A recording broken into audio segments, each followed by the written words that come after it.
Hello, this is Sarah.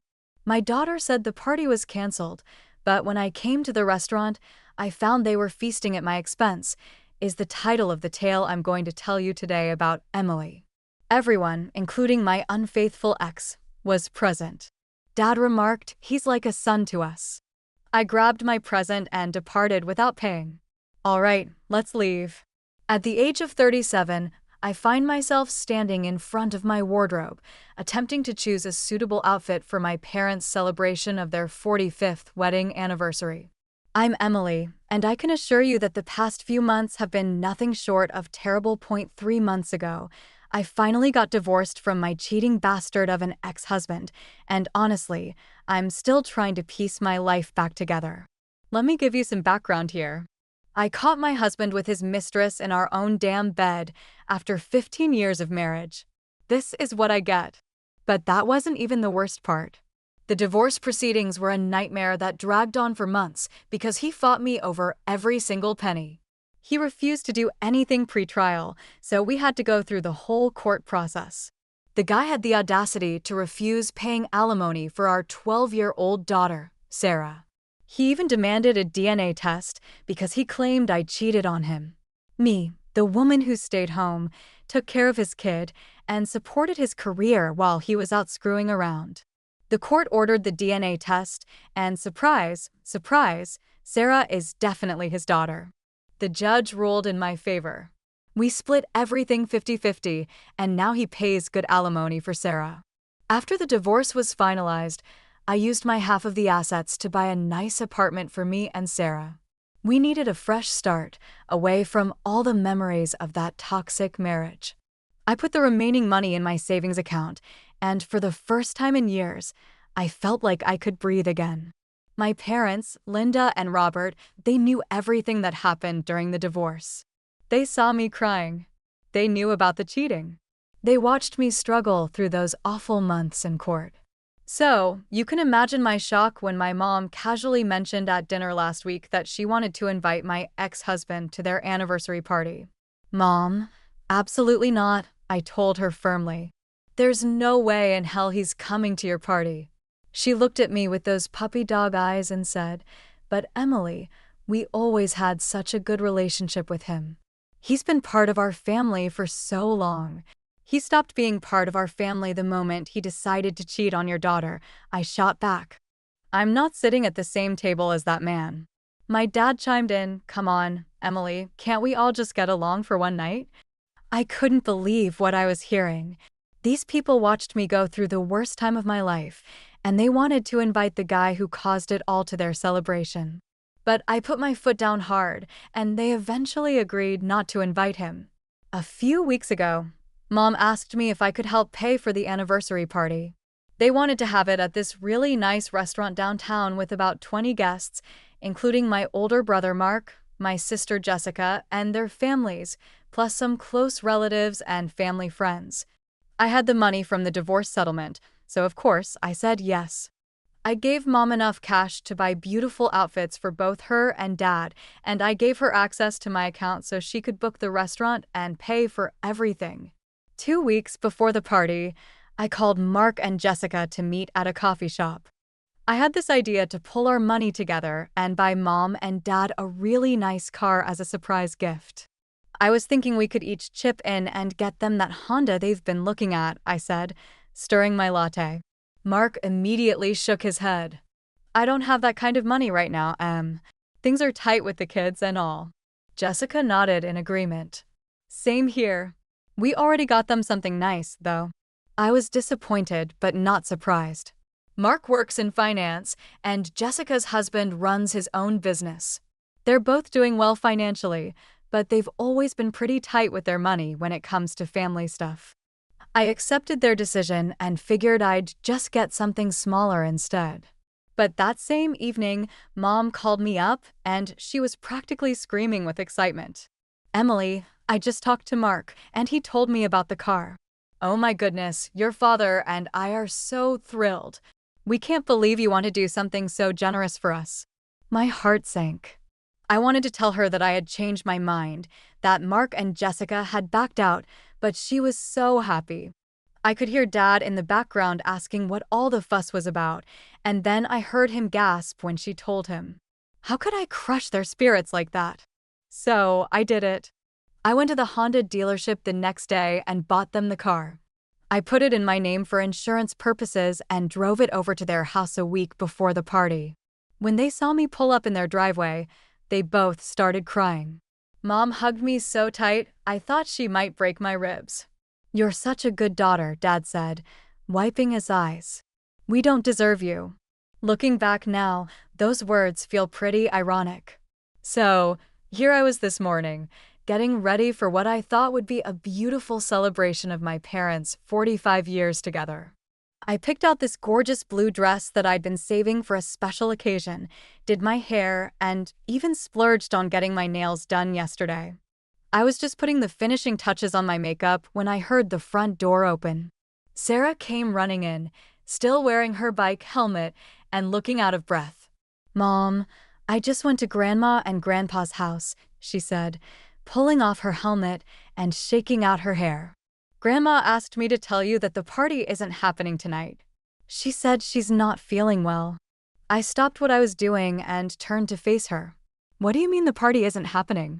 When I got to their house, Grandma was lying on the couch with a wet towel on her forehead. She looked really pale and sick. Grandpa was sitting next to her, looking worried. Grandma told me to ride back here and tell you that they had to cancel the party because she's too sick to go. My heart dropped. All this preparation, the new dress, the excitement, and now it was all canceled. But more than disappointment, I felt worried about Mom's health. I immediately called her cell phone. Mom, Sarah just told me you're not feeling well. What's going on? Oh, Emily, she said in this frail voice I'd never heard before. I woke up this morning and I was so anxious about tonight. My blood pressure shot up. I got dizzy. I even had to call an ambulance earlier, but they said I just needed to rest.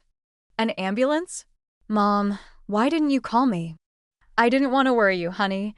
And now your father's back is acting up from helping me get to the couch. We're both just a mess today.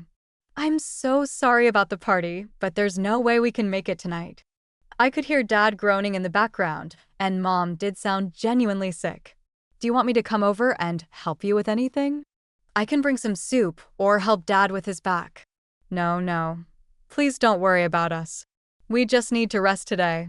I'm so disappointed about the anniversary party, but what can we do?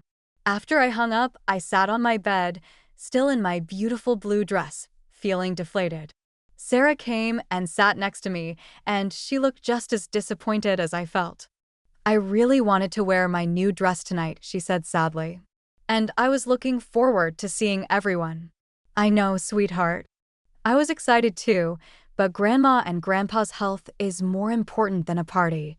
I started thinking about what we could do instead. Maybe we could salvage the evening somehow. I decided to call Jessica to see if she wanted to get together for dinner with our families instead. Hey, Jess, I just found out Mom and Dad had to cancel the anniversary party tonight. I was wondering if you and Tom want to grab dinner with me and Sarah. Maybe we could still make it a nice evening. There was a pause, and then Jessica said quickly, I'm actually busy tonight. We already made other plans. Oh, okay. Well, maybe we could do something tomorrow instead. Yeah, maybe. I have to go now, Talk to you later. She hung up really fast, which I thought was weird. Jessica usually talks my ear off. I decided to text Mark's wife, Amy, with the same suggestion. I typed, "Hey, Amy, the anniversary party got canceled because Mom's sick. Want to grab dinner with the families tonight instead?" Amy texted back within minutes. "Sorry, we're busy tonight too. Already have plans." Now I was getting suspicious. Both my siblings had plans on the same night as our parents' anniversary party. That seemed like a pretty big coincidence. Amy is always posting every little thing she does on Instagram, so I decided to check her page. I opened Instagram and went to Amy's profile. The most recent post was from just a few minutes ago. It was a photo of her in a gorgeous red dress, and the caption read, "Getting ready for my father-in-law's 45th anniversary celebration." So excited. I stared at the screen in complete shock. This post was made after Mom called to say the party was canceled, after I'd talked to both Jessica and Amy, and they'd both told me they were busy with other plans. My hands started shaking as the reality hit me. There was no way this was a coincidence. Amy posting about going to Dad's anniversary party right after Mom told me she was too sick to leave the couch? After both my siblings claimed they had other plans? I felt sick to my stomach. Were my parents lying to me? Did they actually cancel the party, or did they just cancel it for me and Sarah? I showed the post to Sarah. "Sweetie, look at this. What do you think this means?" Sarah read it and looked at me with wide eyes. "Mom, does this mean the party is still happening? Does this mean they lied to us?" I didn't want to jump to conclusions, but everything was adding up in the worst possible way. My parents telling me the party was canceled, my siblings both being mysteriously busy, and now Amy posting about getting ready for the exact same party that was supposedly canceled. I don't know, baby, but I think I need to find out what's really going on. I looked at myself in the mirror, still wearing my beautiful blue dress. Well, if there was still a party happening, maybe I should go see for myself. If I was wrong, I'd look like an idiot showing up to an empty restaurant. But if I was right, I left Sarah with Mrs. Peterson next door and drove to the restaurant with my heart pounding the whole drive there. I kept hoping I was wrong. Maybe Amy had made a mistake with her post. Maybe there was some other explanation. But deep down, I knew what I was going to find. I parked outside Romano's, the fancy Italian place where the party was supposed to be. Through the big windows, I could see people inside, all dressed up. My stomach twisted into knots as I walked toward the entrance. The hostess started leading me toward the back of the restaurant, and with every step, I felt more sick. When we reached the dining room, I stopped in the doorway and felt like someone had punched me in the gut. There they all were. Mom and Dad, looking perfectly healthy and happy, sitting at the head of a long table. Mark and Amy were there with their kids. Jessica and Tom were laughing about something. Various aunts, uncles, and family friends filled the other seats. And there, sitting right next to my father like he belonged there, was my ex-husband, Derek. He was wearing an expensive-looking suit and had that smug smile on his face that I remembered so well. The same smile he had when I caught him with his mistress. The hostess was still standing next to me, waiting to seat me, but I just stood there, frozen. Everyone was having such a good time. Mom wasn't lying on any couch with a wet towel. Dad wasn't groaning in pain from his back. They had lied to me. They had deliberately excluded me and Sarah from their own anniversary party. "Ma'am, would you like me to get you a chair?" the hostess asked. That's when everyone at the table noticed me. The laughter stopped. Conversations died mid-sentence. Every single person turned to look at me, standing in the doorway in my blue dress, and I watched their faces go white with shock. Everyone except Derek. He just sat back in his chair and gave me that mocking smile, like he was enjoying every second of this. Well, I said, looking around the table. What a surprise. "Mom, you're looking remarkably healthy for someone who was too sick to leave the couch an hour ago." Mom's mouth opened and closed like a fish. Dad looked down at his plate. Mark and Jessica wouldn't meet my eyes. "Emily," Mom finally stammered, we. "This isn't what it looks like." "Really?" "Because it looks like you lied to me and Sarah to keep us away from your party so you could invite my cheating ex-husband instead." Derek leaned forward and said, "Hey, Emily, you look good. Divorce suits you." I wanted to throw something at his smirking face, but I kept my composure. "Don't you dare speak to me." Mom found her voice again. "Emily, please don't make a scene. We can explain." "Oh, I'd love to hear this explanation. Please tell me how you were too sick to attend your own anniversary party, but somehow miraculously recovered in time to sit here laughing with the man who destroyed your daughter's marriage." Dad finally looked up. "Derek brought us a very generous gift, and he said he really wanted to be here tonight. We've always had a good relationship with him, Emily. He's been like a son to us." I stared at my father in disbelief. "Like a son to you? What about your actual daughter?" What about your granddaughter, who was excited to wear her new dress tonight? Mom looked flustered and said, Derek has been helping Mark with his job situation, and he's doing so well financially now. We thought it would be nice to have him here. So, you chose him over me and Sarah? Jessica finally spoke up, but not to defend me. Emily, you're being ridiculous. Stop making a scene and just go home. We're trying to have a nice family dinner here. Mark nodded. Yeah, don't ruin Mom and Dad's special night. Just leave quietly, and we can talk about this later. I looked around the table at all these people, my parents, who I had bought a car for, my siblings, who I had tried to include in gift giving, my relatives and family friends, who were just sitting there watching this drama unfold, and my ex-husband, who was clearly loving every minute of my humiliation. Then something clicked inside me. I suddenly felt calm. I smiled at all of them. You know what? You're absolutely right. I should leave. Derek's smile got even wider. Good girl. Don't let the door hit you on the way out. I ignored him and looked at my parents. I hope you enjoy your dinner. I really do. I turned and walked out of the dining room with my head held high. But before I left, I had some business to take care of. I sat in my car in the parking lot and pulled out my phone. First, I called my bank and had them immediately block my mother's access to my account. The automated system confirmed that any attempts to charge the account would be declined, effective immediately. Then I called AA towing service. Hi, I need to have my car towed from Romano's restaurant on 5th Street. It's a blue Honda Civic, license plate number BXR 4429. I have all the ownership documents with me. Is this an emergency situation, ma'am? Yes, I need it done right now. The car is legally mine, and I want it moved to my home address. I can meet your driver there with the paperwork. We can have someone there within the hour. Perfect. I drove home to wait for the tow truck, feeling more satisfied than I had in months. My parents had no idea what was coming their way. I got home around 9 o'clock and picked up Sarah from Mrs. Peterson's house. She was in her pajamas already but still awake and waiting for me. How did it go, Mom? Was the party really still happening?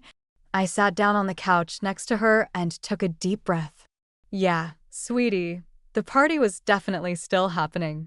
Everyone was there, including some people who shouldn't have been. Sarah looked at me with those big, understanding eyes that made her seem older than 12. They lied to us, didn't they? Yes, they did. But you know what? We're going to be just fine. How about we order some pizza and have our own little celebration? Can we get extra cheese? We can get whatever you want. We ordered pizza and sat on the couch, eating and watching movies. It was actually really nice. Just the two of us, no drama, no lies, no people pretending to be sick when they weren't. Just me and my daughter, having a good time together. Around 11 o'clock, my phone started buzzing. First, it was Mom calling, then Dad, then Mark, then Jessica. I didn't answer any of them. I just let them all go to voicemail. Then the text messages started flooding in. From Mom, Emily, we can't pay for dinner. Your account is being declined. Please call me back. From Dad, something's wrong with your bank account. The restaurant bill won't go through. Please fix this. From Mark, Mom and Dad are freaking out about the bill. What's going on? I waited about 10 minutes, then sent a single text message to my mother. I blocked your access to my account. From now on, I won't be helping you financially anymore. Then I sent another message. By the way, there's a surprise waiting for you in the parking lot. My phone immediately started ringing again. I ignored it. About 10 minutes later, the panicked messages started coming in fast. Mom, Emily, where is our car? The Honda isn't in the parking lot. Dad, where did you take our car? This is theft. Mark, you can't just take their car back. That was a gift. I replied to all of them with one message. You proved tonight that you don't deserve my gifts. I don't want to communicate with any of you anymore. Ask Derek to pay for your dinner. Then I blocked all their numbers on my phone. Sarah was watching me do all this, and she didn't say anything, but I could tell she understood what was happening. Are we never going to see Grandma and Grandpa again? She asked quietly. I don't know, sweetheart. They hurt us really badly tonight. Sometimes, when people hurt you that much, you need to take a break from them to protect yourself. She nodded, like that made sense to her. I'm not sad about missing the party anymore. I had more fun tonight with just you. That made me smile. Me too, baby. Me too. The next morning, I returned the Honda to the dealership where I had bought it. Since I'd only had it for a week and it was in perfect condition, they agreed to buy it back for almost exactly what I had paid for it. I deposited the money right back into my savings account. 2 days later, I was at the grocery store when I ran into my Aunt Carol. Carol is my dad's sister, and she's the biggest gossip in the family. She loves drama more than anything else in the world, so of course, she was at the anniversary party. She grabbed my arm the moment she saw me. Emily, oh my goodness, I have to tell you what happened at the restaurant after you left. I didn't really want to hear it, but I also kind of did. What happened, Carol? Well, after you left, your parents tried to pay for dinner with your account, like they had planned, but it kept getting declined. They tried 3 different times, and it wouldn't work. Your mother was getting more and more panicked. Carol was practically vibrating with excitement as she told me this story. So then, they asked Mark and Jessica to pay for dinner, but both of them said they hadn't brought their credit cards. Can you believe that? Who goes to a fancy restaurant without a credit card? I could actually believe that. My siblings are always careful with money when it comes to anyone else's expenses. So then, Carol continued, your parents asked Derek to pay for the dinner. He said, I already gave you a gift. I'm not paying for dinner too. Just like that, after all the trouble your mother went through to make sure he could come. I had to admit, that was pretty satisfying to hear. Your mother started crying right there at the table. She said, because of you, we've lost our daughter, and now you won't even help us pay for dinner. Derek got all huffy and said it wasn't his fault you were being dramatic. Then your father told Derek that maybe he should leave. Carol was really getting into the story now. Derek got up and took his gift with him, and he told Mark that he was going to get him fired from his job, since Derek had helped him get it in the first place. Then he just walked out. What happened after that? Well, all the guests started feeling uncomfortable. People started making excuses and leaving. Eventually, your parents had to pay for the whole dinner with their credit card, and they were not happy about it. I tried to look sympathetic, but honestly, I felt like they got exactly what they deserved. And then, when they went out to the parking lot, their car was gone. Your mother was crying even harder, and your father was yelling about calling the police until Mark reminded him that the car was legally yours. Sounds like quite an evening, I said. Emily, I have to ask, did you really take their car back? The car was mine, Carol. I bought it. It was registered in my name, and I decided I wanted it back. Carol nodded, like this was the most reasonable thing in the world. Well, I can't say I blame you. What they did to you was pretty awful, lying about being sick just to keep you away so they could invite Derek. That's low, even for your mother. Last Saturday, I was sitting in my living room, reading when I heard a knock at my door. I looked through the peephole and saw Mom and Dad standing there. They looked tired and sad, which was a big change from how happy they had looked at their party. I opened the door but didn't invite them in. What do you want? Mom's eyes were red, like she'd been crying. Emily, please, we need to talk. We know we messed up, and we're sorry. We want to make this right. We realized we made a terrible mistake. Dad added, we should never have lied to you. We should never have chosen Derek over you and Sarah. You're right. You shouldn't have. Can we have the car back? Mom asked. We really need it for getting around. I looked at both of them, standing there on my doorstep. I already returned the car to the dealership and got my money back. Their faces fell. You sold it. I sold it. And before you ask, no, I'm not buying you another one. Dad tried a different approach. Emily, we're family.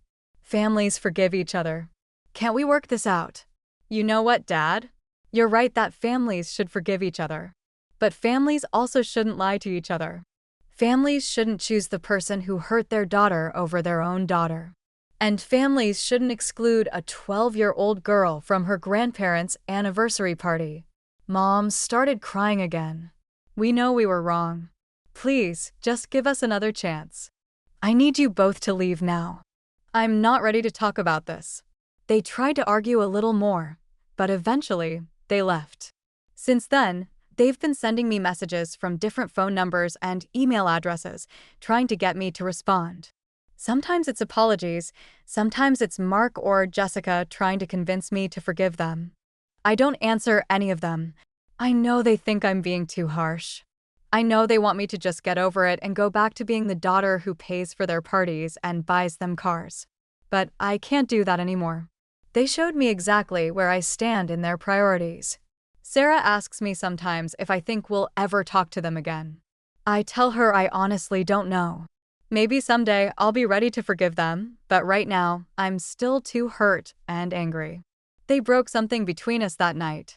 What I do know is that Sarah and I are doing just fine on our own. We're building a life that doesn't include people who lie to us, and for now, that feels like exactly what we need.